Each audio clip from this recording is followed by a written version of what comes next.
All right, welcome to the CSL podcast, Chess Sports Life podcast. I'm one of your hosts, Rodney Smith, aka Heavy Hooks, and I got my co-host on here, Kurnie Nickson. Man, what's going on, bro? What's up, bro? Thanks for having me. Heck yeah, man. This is a long time coming, right? Man, long time coming, man. So I'm definitely appreciative, and it's always good seeing you and chopping it up with you. Heck yeah, always nice chopping it up with you.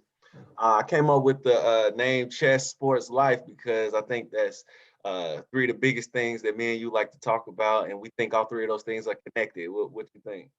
Oh yeah, man. Those is definitely all connected. All topics that are important to us and important to I feel the Black community and the community at large. So it's interesting things we talk about, and hopefully we get to get a lot of these ideas and thoughts off our chest and our minds today. Yeah. All right. Well, we're gonna start off with a video. For those of you that don't know, Heavy Hooks is my stage name. I'm a rapper, a singer, based out of Indianapolis, Indiana, and I'm gonna play this little video. It's gonna be the first video for my vlog. It's called Heavy Vlog. So I'm just gonna play like a minute and a half of it. You'll Cool. see why after I play it.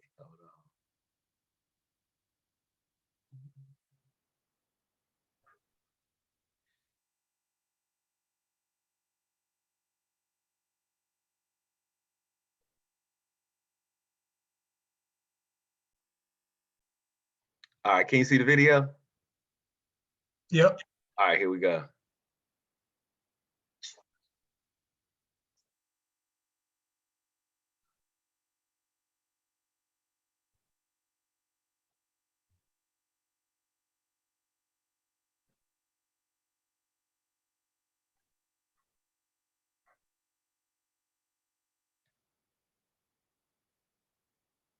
Can't see it yet, Big Rodney.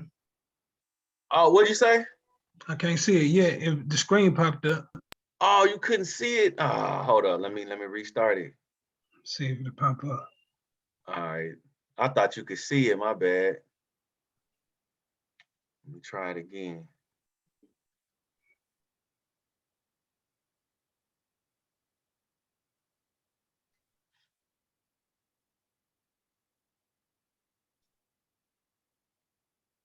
Where'd you go?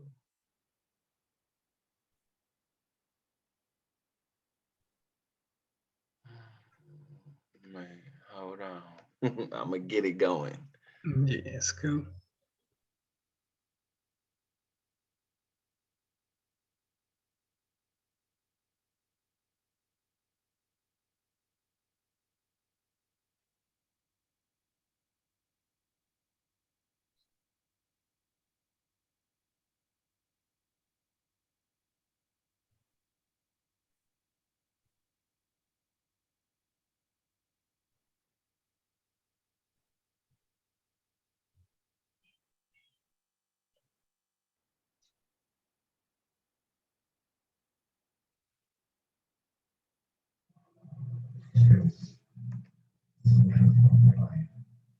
Gerald, could you hear the video? Nope. Okay.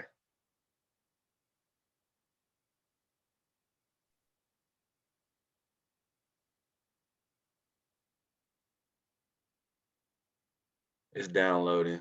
It's That's almost cool. done now.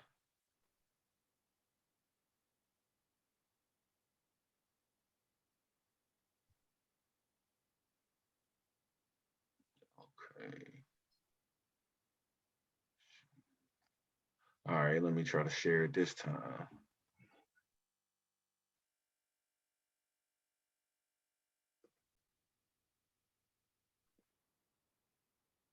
Did the video pop up this time? Chess. Yep. Okay, Yep. I can see it. you can see it now. All right, good. Here we go. Chess. It's a metaphor for life. As a teacher, I wanted to teach my students how to play chess to improve their thinking skills. I want them to think more critically, more analytically, more strategically.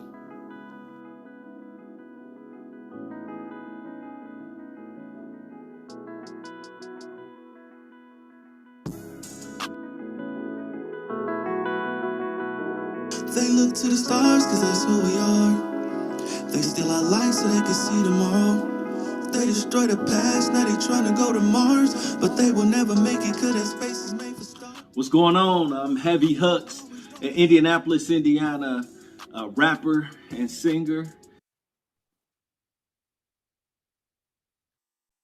What'd you think of the intro? I like it, man. Very creative, man. It's good to see that. Thanks, man. I wanted you to see me working with the kids on chess in my class, man.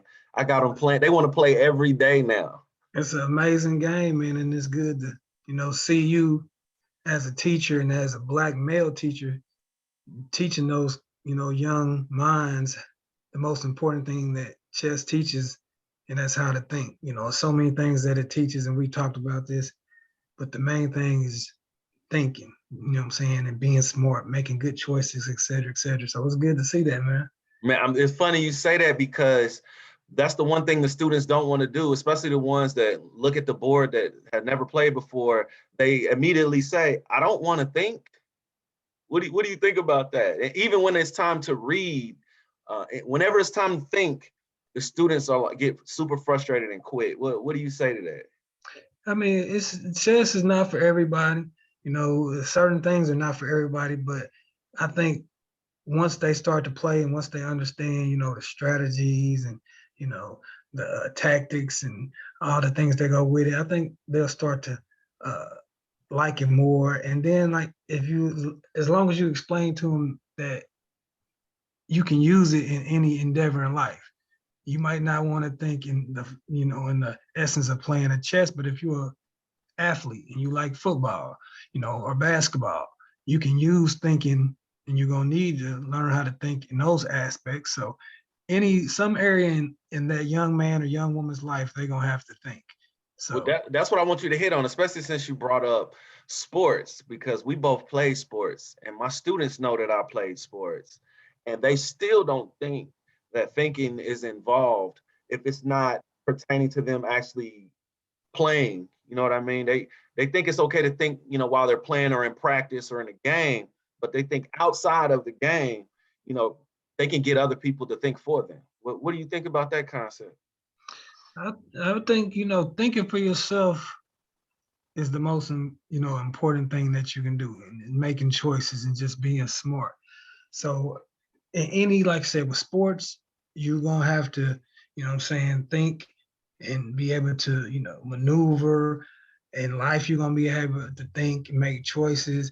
I mean, going forward, you're just gonna gonna have to be able to be smart in whatever you do. So I just encourage, anybody, especially young minds, to, like I said, apply that, the rules of chess and the concepts and the principles to anything you do.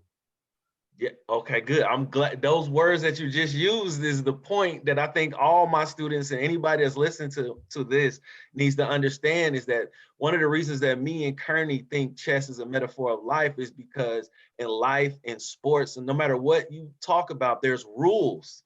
And if you don't know what those rules are, then you can't exploit them to your advantage. But once you do know these rules, you can exploit. Go ahead. What was you saying? Yeah, man. I mean, that's a good point. Like you said, there's rules, and then there's, you have to adapt to different things that life throws at you, just like chess. Your opponent has a plan, and you have a plan, and then they make a move. It might not necessarily be the move you thought, so then you have to adapt to that move, and that's why it's a back and ebb and flow type game, where it's you adjusting off of them, them adjusting off of you, and it's the same thing with your students, or the same thing with anybody in life. Things don't always go according to plan, in sports, in life, and anything. So you have to be able to adapt, and that's what chess teaches you. Like I said, there's rules. You follow those rules. You stick by those principles and those fundamentals. But at the same time, you have to adapt and adjust when things don't go the way you think. What's funny is if somebody was just coming into our conversation, they would think you was talking about sports. That's a good point, man. Because like you said, so we can go ahead. You can think of any sport you can think of is like a chess game.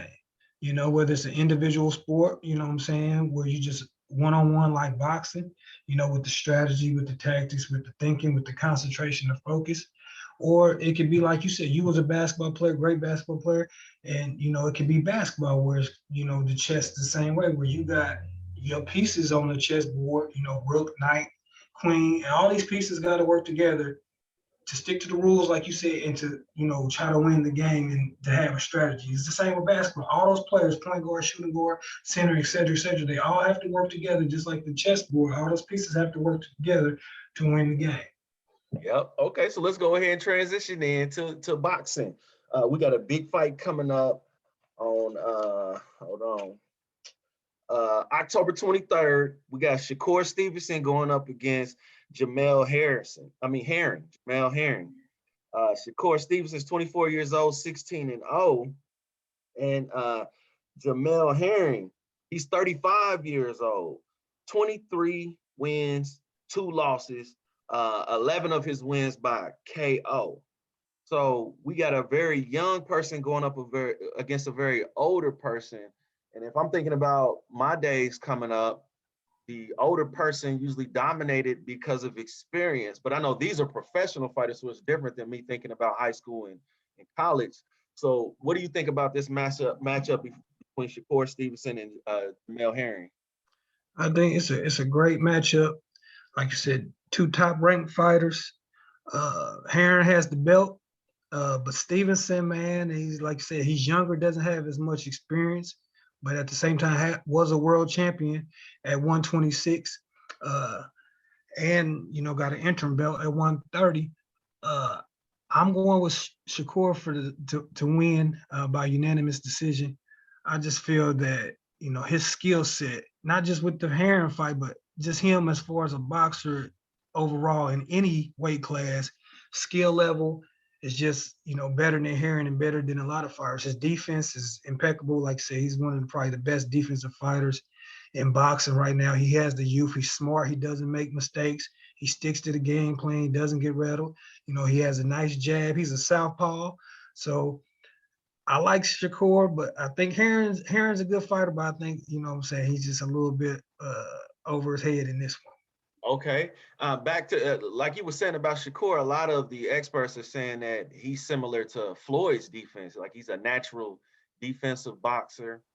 And I think that to the untrained boxing eye, Shakur Stevenson is boring. He's like one of those NFL teams like the Ravens that have a great defense, but the offense sucks. I'm not saying that Shakur Stevenson's offense sucks, but that his defense, I think, is on such another level that the untrained boxing eye can't appreciate it. So what do you say to that? That's a good point, Rodney, that you said the untrained boxing eye.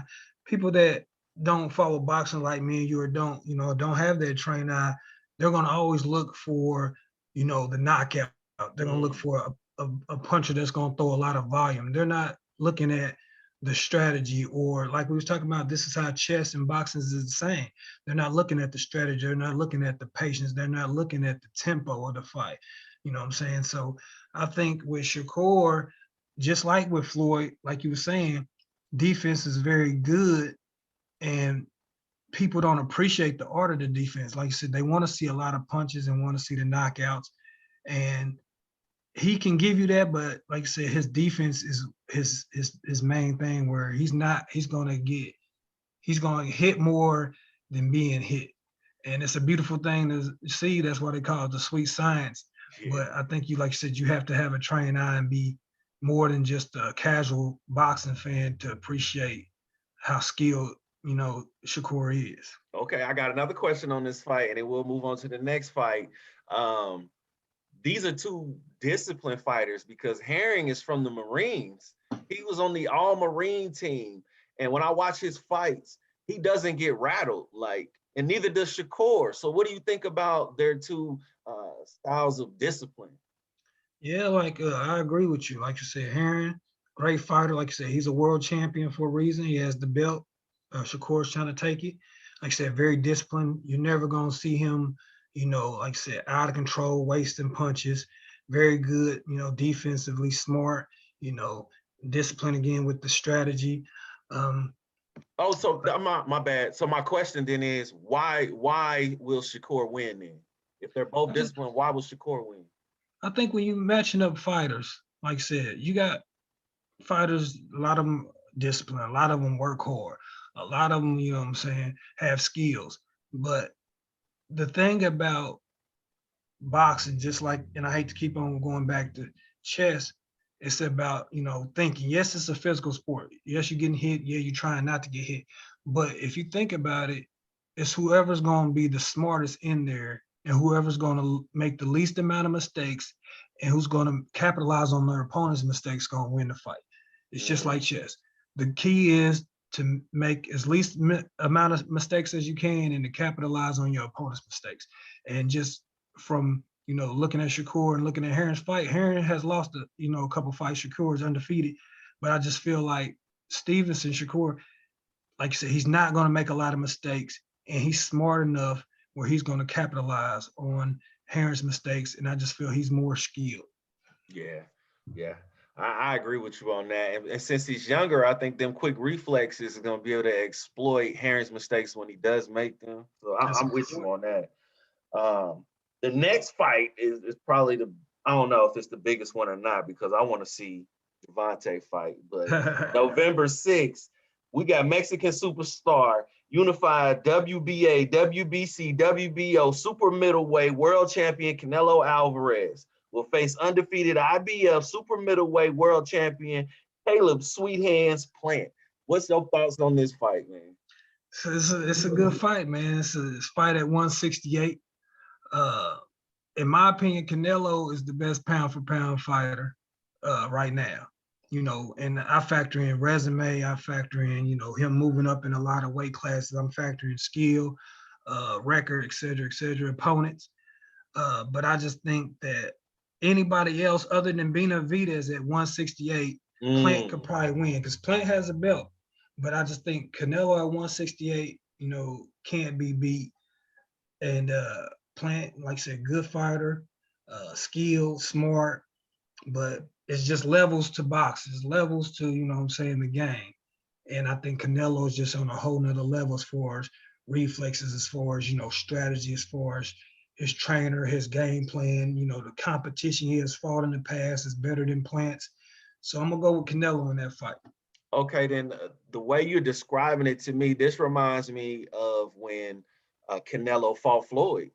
What do you think about that? Could this be the fight, even though Plant may lose, could this be the fight that helps him become maybe the next Canelo type fighter? What do you think? Hey, that's a good point because, like you said, Canelo, after the Mayweather loss, took his game to another level. So I think his iron sharpens iron. Like I said, when you're fighting the best, which I consider Floyd probably one of the best fighters to ever fight, definitely the best defensive fighter to ever fight. After that loss, Canelo, I feel, did learn a lot from that loss, and then he extended. I could see Plant, like I said, I think he loses this fight, but I could see Plant being able to, you know, take over the 168-pound division. Even though he's a champion now, he has a belt now, I could see him maybe unifying if Canelo wins and move and doesn't go back to 168. And I don't think, you know, at 168, Plant can beat Benavidez. But if Benavidez, that was my next question. If Benavidez decides to move up, then I can see Plant owning 168. But like I said, I don't see Plant beating Canelo or Benavidez, but anybody else, I see him, you know, being able to beat anybody else at 168. Yeah, I feel you on that. And I thought the face-off between Plant and Canelo was interesting, and it showed the superior skills of Canelo because the way he moved out of the way of that punch. What do you think of that? Yeah, I saw that, man. Like I said, it just shows, like you was talking about, his reflexes, man. Like I said, he's got good reflexes. Lost a little bit of his cool, you know, which happens in the face-off. Like I said, he did push him first. You got to be a little bit more disciplined, smart about that. But like I said, when Plant threw the punch, you know what I'm saying, he reacted, moved out the way. And I think that's, you know what I'm saying, kind of what you're going to see, you know what I'm saying, on fight night with Canelo. Like I said, just I feel like he's a better fighter, more skilled, more experienced. And it's just, like I said, levels to it. And I just don't think Plant's at this time on that level. Okay, I'm with you on that. All right, and then the last fight that we're going to cover is the Gervonta Davis fight. On December 5th, we got Gervonta Tank Davis versus Rolando Rolly Romero. Rolando Rolly Romero's 14-0 with 12 knockouts, 25 years old. Gervonta Tank Davis, 25-0 with 24 KOs. I'm gonna give you my take on these two fighters, and then you can respond and give me what you think these two. I say that what did I say? Where'd it go? I said these are two power punchers, but to me it seems like Tank Gervonta Davis has more power in both hands, and that Tank is probably a better technical boxer. I said it seems like Rolly's style leaves him open to power punches that I don't think will fare well against Tank. Man, that's you know what I'm saying, that's a good analysis, man. I totally agree with everything. I think, I really would have preferred, Mayweather Promotions to have a better opponent. Nothing against Rolly. Like I said, tell the people why you said that, please. I just feel like, in boxing, the best should fight the best, or at least the, bigger names and the fighters that can draw, that might not have belts, even though Rolly does have an interim belt, be able to fight, the upper echelon type fighters, especially since, Tank is a pay-per-view star. Like, a lot of people don't know much about Rolly other than, like I said, casual boxing fans. You know what I'm saying? So I thought that they could have got a better opponent, but at the same time, it is two power punchers, like you said, going at it. I just feel like, like you said, Rolly, makes a lot of mistakes. He opens up his he doesn't have the best, discipline as far as, jabs and, what I'm saying, long-term plans. Like, he's all power. He wants to go out and go for the knockout. And I felt like when he won his interim belt, he really lost that fight. It was a decision that he won. And I felt that he lost the fight. They gave him the decision. Yeah. I just don't think he's on Tank's level. And I think Tank knocks him out. I would like to see, on a side note, I would like to see Tank go back to 135. Because I believe this fight is at 140. I would like to see him go back to 135 and fight, the likes of, Haney. And I knew it. But I agree with everything you said. Like I said, Rolly, two power punches, but like I said, he just doesn't have the resume, hasn't fought the top level fighters that, Tank has fought. And I think what is it about Tank you think makes him so good? Because his last fight was even though he knocked him out, he still allowed him to punch him. You know what I mean? Like, so what? I can't think of his name. What was Tank's Barrios? Mario Barrios. There we go. He was solid. Yeah, and people got to forget that was Tank's first fight at 140.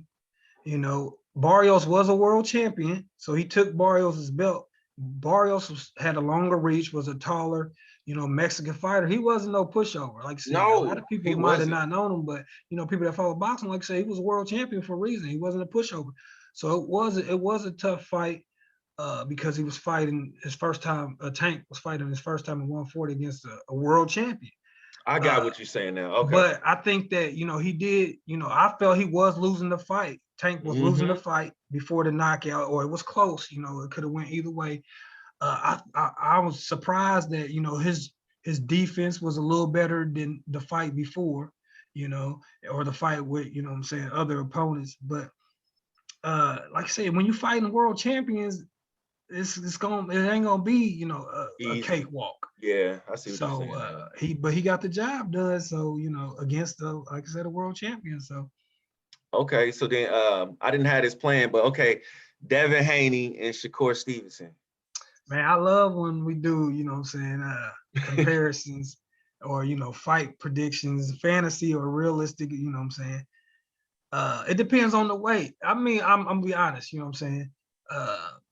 I feel that nobody, in my opinion, Rodney, can beat Shakur Stevenson because, like we talked about, his defense is what separates him. And that's what separated Floyd. He might have not been the fastest, he might have not been the strongest, but you got to hit the target. And that's what Floyd Mayweather was saying when they was asking about like matchups, of welterweights in the past, like, Tommy Hearns or Sugar Ray Leonard, how he would fare against them. All great fighters, but he said at the end of the day in boxing, you have to hit the target. So, defensively, Floyd was the best ever. Shakur will be on that level. And if you can't hit them, you can't win. So I got Shakur beating Haney. Okay. If he moves up, like I said, if he goes to 135, I have him, you know what I'm saying, beating Haney just because I feel his defense is what's going to separate him. And he's a great, you know, Shakur, like I said, is a great offensive fighter. Also, nice jab, southpaw, has, you know, saying some power, but you got to be able to hit him. And if you can't hit him, you can't win rounds. And I don't think Haney would be able to hit him. Do you think they'll end up fighting though? You think that'll be a super fight? I could probably see that happening. I will say, I think Haney, he doesn't duck anybody. Shakur doesn't duck anybody. They have sparred in the past. So I could see that happening maybe in the future. Maybe I could probably say 140 because I see Haney probably moving up in a couple of years. I see Shakur jumping up to 135. They might meet at 135 or 140, but I definitely see them meeting because they both young and they both, you know, want that money. That's a big money fight. Boy, for real. Everybody want to see that. That's a good fight. All right, I So let me, I don't want to do this. I don't want to do this, man, but I'm going to throw this at you, man, since we kind of, you started it. Tank versus Haney at 135. Man, I would love to see that. I think by the time they fight in a few years that it will be Haney by decision, because I think Tank since he has so much power, I think he relies on it. He leaves himself open like in that last fight. And I think that Haney will have better reflexes in defense than the traditional Mexican fighters. You know, Haney ain't going to stand there with his hands up like that. Right. So that's what I think, is I think in a few years with more experience, he'll be ready for that fight. What do you say about that fight? I agree with you, man. I like Haney. Like I said, he's long, man. He got that reach. Like I said, he got good defense.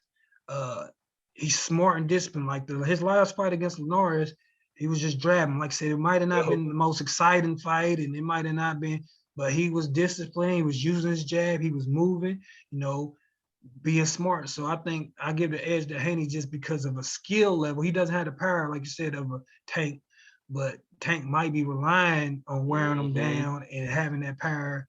And I just don't see Haney, you know what I'm saying, being out of, you know, not being in condition to go the distance, and him being smart enough and skilled enough with the shoulder roll and his defense to get hit by a Tank shot. So I would go with Haney. Yeah, I agree, because if you look at that knockout, he was Tank backing up, loading up.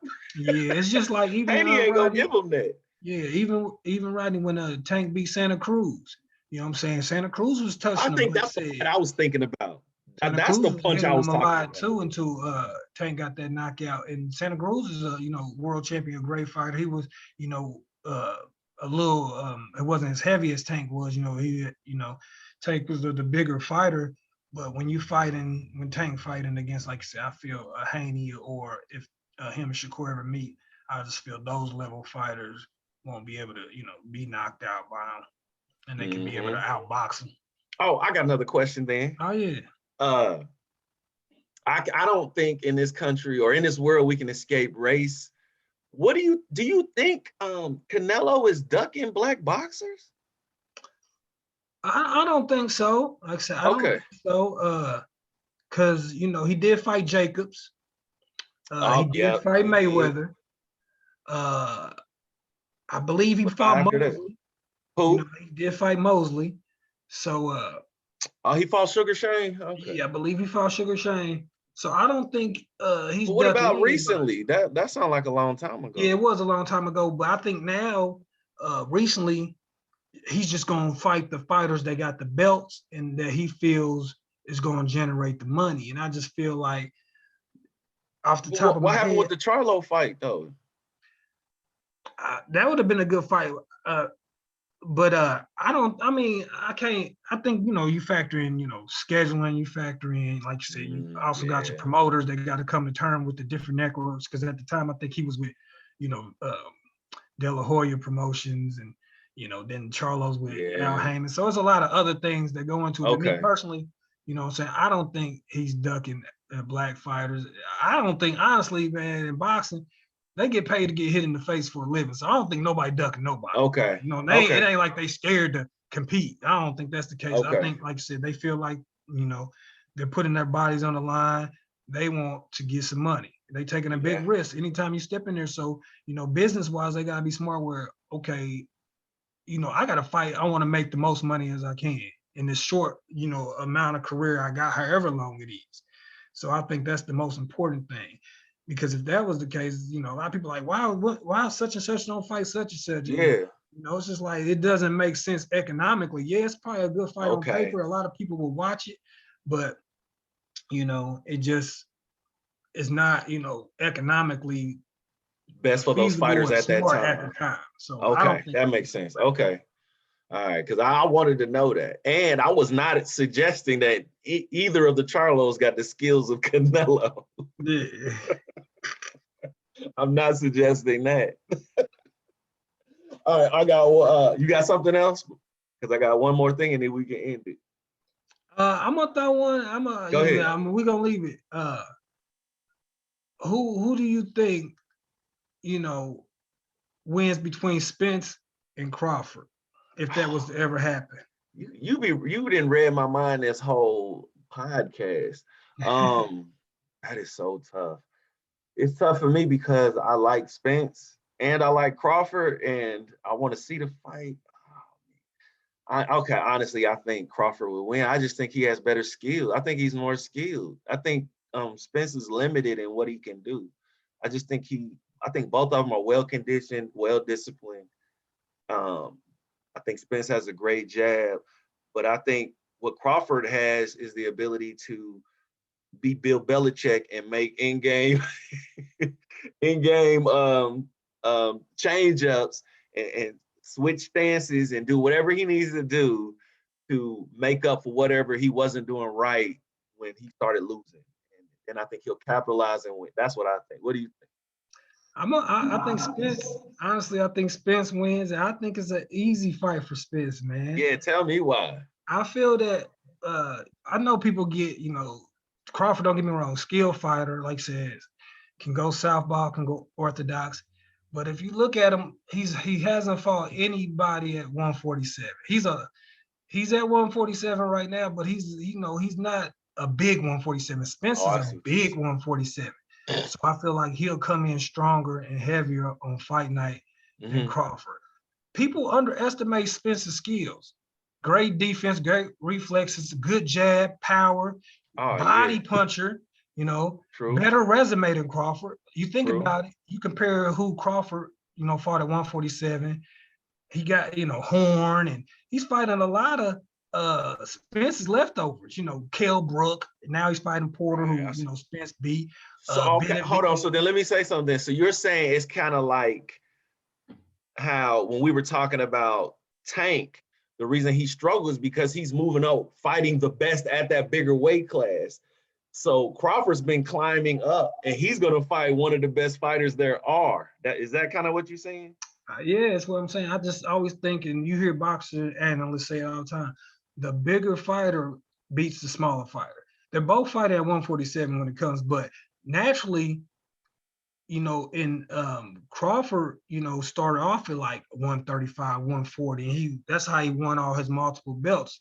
He's just now coming in at 147. And then at 147, he's a smaller side of a 147 fighter, a thinner type of 147. And he hasn't fought the competition at 147 that Spence has fought. And like I said, people don't acknowledge Spence's skills, man. Like if you look at the Mikey Garcia fight, he pitched a shutout. He won every round. He made him look below average. And Mikey was a world champion, multiple division world champion, and he was an undefeated fighter at the time. Yeah. Everybody talk about, well, Mikey moved up in weight.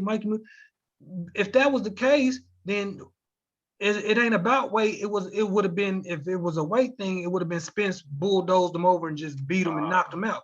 He displayed his skills against a skilled fighter and won every round. So it wasn't about the weight in that instance. And I think, like I said, with Crawford, and I think Crawford's a better fighter than Garcia, but I just think Spence is an easier fight than people making it because they forget how skilled and how good he is, if you look at the Garcia fight. But then he can do the power too, Rodney, where you look at the Peterson fight where he can bulldoze you too. Yeah, he did some damage to Lamont. I just think he broke Kell Brook's eye socket, and that was in England for his first world title. Yeah. So a lot of people forget. And then, like I said, you look at the Porter fight. You know, I see what you're saying now. the body punches, and he knocked Porter down in the 10th. And you look at, you know what I'm saying, him coming off the Okay, card well then that fight is gonna be telltale then. That when Crawford fights Porter, that is gonna be a key fight, I think. It's a key fight. I think it's gonna give us a clue of what it would look like against Errol, or you don't think so? In a way, it does. In a way, it don't. For instance, like you said, Kell Brook and Spence. You know, Brook was the champ. They was over in England. He was younger. You know what I'm saying? He did come off the Golovkin fight, but at the same time, he was a top 10 welterweight at the time when Spence beat him in his hometown for the belt. When Crawford fights him, he's not a top 10 welterweight. He's not even he's not even a top tier welterweight at the time. He's still Kell Brook, so he still has the name. And then Crawford knocks him out. So do you think, oh, well, you know what I'm saying, he's a better fighter than Spence, or he'll do better against Spence because Crawford knocked out Brook and earlier than Spence did? I don't think that's a. I don't think so. But I think Shawn Porter's a different. The reason I like Shawn Porter is because he's in shape, he's big, he brawls. And to me, that's a similar fight with Errol. Errol has more skills than Shawn, but I think that's like a good what's the word I'm looking for? A good meter indicator. Or something. Yeah, a good indicator. Yeah, I agree with you, man. And you know, I think Crawford beats Porter, but I don't think Porter's not an easy fight for anybody. And I think Crawford starts out slow, but I just don't. I mean, I know we got to move on, but I just think that Spence beats Crawford, man. Okay, I like what you said. That makes sense to me because I agree with you. Because all the experts do say that. You know what I'm saying? Say that again. There's a lot more stuff that we talk about. No, keep going. We ain't got to end it. I didn't know you had more to say because this is one of my favorite things to talk about, right? Yeah, I just factor in Spence is a bigger welterweight, has a better resume. You know, like I said, it goes to the body. Crawford starts out slow, and I'm not trying to knock Crawford. Like I said, I'm a big Crawford fan. Right. I just feel he hasn't fought anybody at 147 near the resume or near the talent that, you know, Spence is. It's cool and all to switch and, you know, be orthodox and go southpaw and do all that, but it's not gonna matter because I feel that Spence's jab and just his body work, you know, is gonna run, you know, Crawford down. You know what? Terrence Crawford just said that he was asked about Shawn Porter, and he said that if Shawn Porter doesn't make me do, if he doesn't present something to me that I've never seen before, then I'm not going to learn anything from this fight. I'm not going to get any better. That's kind of like what you're saying, that he's never had anybody to push him to the limits that we all know Errol Spence will do. Right. And like I said, he hasn't fought the level of competition Spence has fought. You look at Spence and look, you know, fighting, you know, Peterson, and this is earlier, you know, world champion. He was, man, you know he what I'm saying? Good. Yeah. Beating, you know, Brook in England for the belt. Yeah. You know what I'm saying? Beating, you know, Mikey Garcia, swept him, undefeated Mikey Garcia, you know what I'm saying? Multiple division world champion Mikey Garcia. And like I said, skillfully just showcased his skills. Yep. You know, the Porter fight, you know what I'm saying? Knock Porter down, the body shots. You know, look, these are elite level world champions. Then just now coming off the car accident, Danny Garcia jabbed him to death, beat him probably 10 of the 12 rounds, maybe 11 of the 12, coming off an accident where he hadn't fought in 18 months. And I just, you know, and I'm like I said, I like Crawford, but I just think Crawford beats everybody else at 147 except Spence. Okay. All right, that makes sense. I'm with you now because you're right, because Spence was fighting these people in those people's primes that tested Spence, and he was still able to overcome. But you're saying throughout Terrence Crawford's career, he hasn't faced those same type of competition in their prime. They're on the end of their career. Like Kell Brook may not fight again. Right.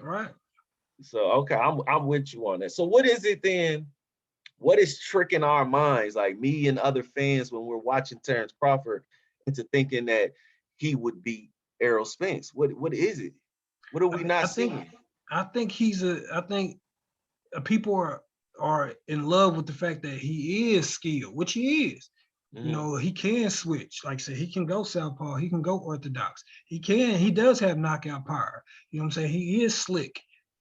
But I feel like other than switching, you know, orthodox to southpaw, Spence does all those same things And like I said, he's a better body puncher. He's fought better competition. He's a naturally bigger welterweight. I think Spence said it best. He's like the Tim Duncan of boxing. That is perfect. He's simple. He's not flashy like a Crawford. He's not, he doesn't have all the moves and the slickness and switching stances. He's just simple and basic, but he gets the job done, just like Duncan. You know what I'm saying? He's not the most, attractive thing to watch, but look at his resume, championships, and you know what I'm saying? Double doubles, et cetera, et cetera. That's what Spence is. Like I said, he's simple, he's basic, but you can't beat him. And he's smart, and I think people don't give him credit for his skills. And like I said, people that's looking sees Crawford as this flashy, skillful fighter, which he is. But styles make fights, and I just feel like Spence he'll beat him. You didn't win me over now because that makes total sense. That Tim Duncan and Spence said that. Yeah, Spence said he's like the Tim Duncan boxing, man. Like I'm with that. I totally agree. Just because when people go back and look at basketball, they won't realize that Tim Duncan faced off against Kobe Bryant. That Tim Duncan got 3 championships? I think maybe 4, 3 or 4. See, 3 or 4. Hold on, man. He might have 5. He might have 5. They won in 98. About it, Rodney, they beat LeBron. First of all, remember. So when was that? So they won in 98. Yep, they won it with David Robinson. Yeah. Well, what's the next one then? Then they beat LeBron and them. That was I might be early going 2000s. out of order. But remember, he beat the Cavs. They beat the Cavs. Okay. They swept the Cavs that one year. LeBron's first time. Showed his first one. Yeah. Yep. That's 2. Remember, I'm trying to think. Okay, they beat the Heat. Yep, that's 3 with LeBron on that team. That's 3. Okay, remember they beat the Knicks when they had Sprewell. That was 98. That was 98. I already counted that one. Is that the one when they had David Robinson? With the short, that was the short season. That was the lockout. Okay. Yep. You might have got 4. Being a Pacers fan, we ain't gonna forget that. Right. But okay, then they, what I'm saying, they beat. So that's 3. Is it? He got more. They beat LeBron in Game 7. Yeah, they beat. Oh, they lost it. They lost to LeBron in Game 7, but they beat. Remember the year Dwayne Wade got hurt? He was kind of hurt, and they beat the big 3. We got them too because they beat LeBron in his first one with Cleveland, and then beat LeBron with the Heat. So that's 3. Is it another? I feel like they beat LeBron again. Did they beat him twice? I mean, 3 times in the finals. I'm thinking they beat him twice with the Heat. Maybe not, man. I don't know. Nah, because the Mavericks beat them. Remember? Mavericks beat them, and then they beat OKC, and then they and then they beat San Antonio. Then they lost to San Antonio. Oh, okay. So maybe he got 4. Got 3? Oh, he got 4. Oh, we missed count one. Man, Google it, man. I think he got 4 or 5, man. We missing somebody. Duncan got about 4 or 5 of them. Championships. Oh yeah, you was right. He got 5. Yeah, I figured he got. It was the 98-99 season, 2003, 2005, 2007, and 2014. Who did they beat in 14? Miami, right? Name the opponents, man. All right, hold on. Oh, they beat Detroit, didn't they? One of them they did beat Detroit. I'm trying to see. Dang it, where is it? Where's the mouth? Okay, 2014 was against. Yeah, the Heat was 2014. I remember they beat Detroit one year when they had Billups in them. And then who was this? And that went Game 7, I want to say. 2007 was LeBron again with the Cleveland Cavaliers. 2005 must be. Yep, 2005 is the Pistons. Yep. Yeah. There we go. So going back, like I said, 5 rings. I would say the best. I mean, if you think the best power forward ever.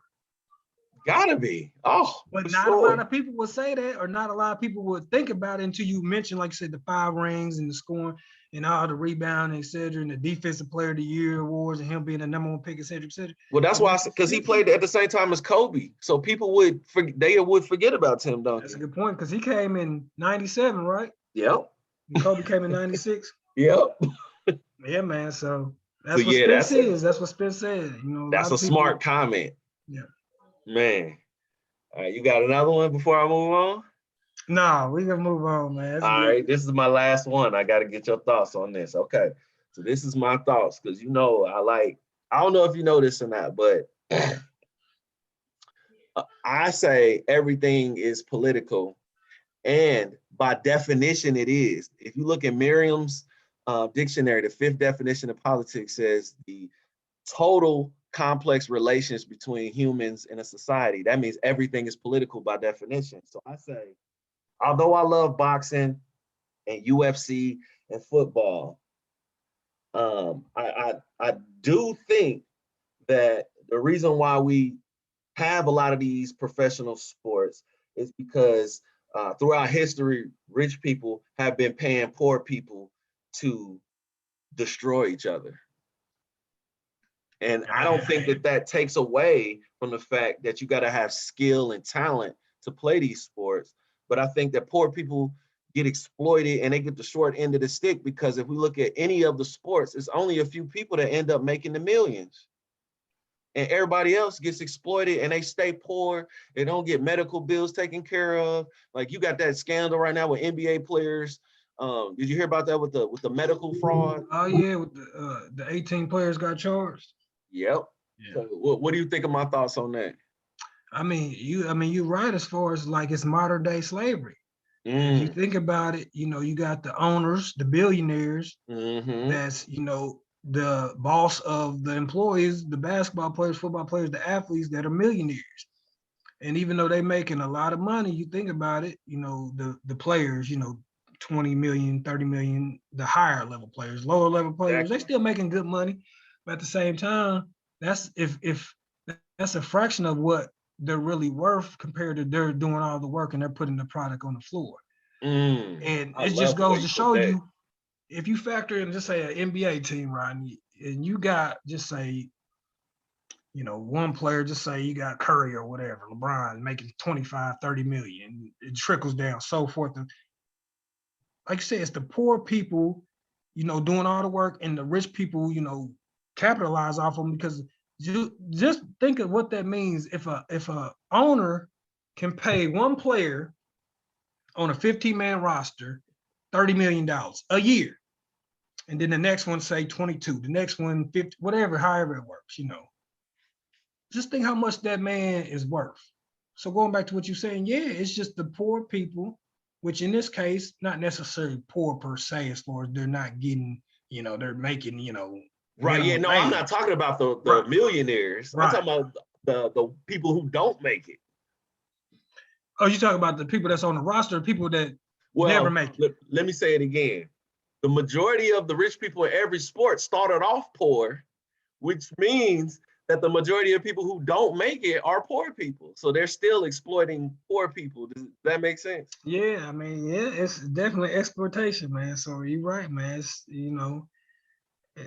it's unfair, but it's just the way of society. And Yep. it's No, just it like is. you like I said, politically, or just economically, you can get away with it. You know what I'm Yes. saying? Oh, I agree, which is why I think it's important to talk about it, because if society's ever going to change, we would have to identify the problem first and talk about it and then devise a plan.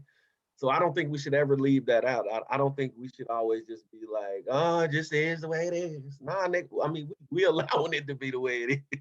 Yeah, man. A lot of things, man. Just a lot of things, and we could go on and on and on about different topics. That Yeah. a lot of people We'll do save say. it for the next episode then. A But lot go of people ahead, do just give say, me your final thoughts, because you're correct. Because each episode, we're gonna talk about something like this. Yeah, but like I said, a lot of times, a lot of people do have the attitude like it is just the way it is, and a lot of people don't feel like if they're not in government or they're not in politics, you always got your vote, but they really, in a way, gotta accept it or feel like they have to accept it because they don't have the power or they don't have enough people that think like you that say, oh man, we shouldn't accept this. Yep. It might be a few, but is it enough to really change the, the dynamic of whatever the problem is, whether it be Nope. political, whether it be economical, whether it be educational? It takes a lot of people to be on the same page to go to whoever the powers may be. If it's Congress, if it's your Let me mayor, stop to you make a right change. there, because this what you just said is for my students that hear this or anybody that knows me, but especially the youth. What he just said was you got to have enough people to think the way you think in order to cause any type of change. That's why rich people control the media, everybody. So if you go back and look at so I'm teaching my students about the American Revolution and the Declaration of Independence, right? I'm trying to explain to them that just like today, rich people controlled the media. So when they wanted to have a revolution, they are the rich people, the elite, were the ones who created the pamphlets and the books and the magazines that they circulated around the colony so that everybody could understand that they need to fight a war against Great Britain. Right. It's the same thing today. The rich people control the media so they can get enough people on their side to keep society the way that it is. And whatever they put out there, once they get the people, whoever own, like you said, the rich people that own the CNNs and the MSNBC, whatever they put out there, the common folk or the people that don't have a brain for themselves or don't want to think otherwise, they're going to accept whatever's put out there. So that ties back into what we were saying at the beginning.